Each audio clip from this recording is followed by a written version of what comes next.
Mən 60 ildir səhləyirəm. Allah ömür versin. Hər şeydən doymuşam, amma quşdan doymamışam. Bugünkü gündə demirəm, mənim quşlarım çox uçmur. 5 saat, 4 saat, 6 saat uçur. Maşallah. Amma yenə gezirəm bunun yaxşısı üçün. Allah ömür versin. Amma çalışın yaxşısını səxləyin. Bir də ki, çalışın. Pəxillıq eləməyin. Pəxillıq elə söz, valla qabağa da getməz o quşbaz.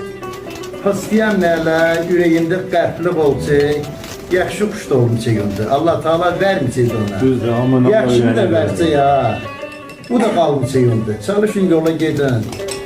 Hamı cavan Allah, hamı canını sağ edirsin.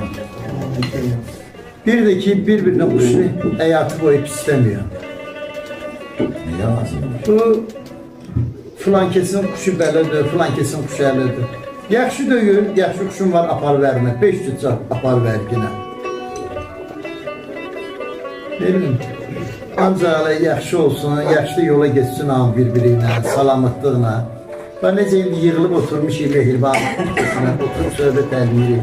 Bir-birini bağalsın, söz geçir. Ben isterdim ki bütün kuşbazların sözü bir-birini bağalsın geçsin. Hiç kimin dalayacağım danışmasın. Oldu.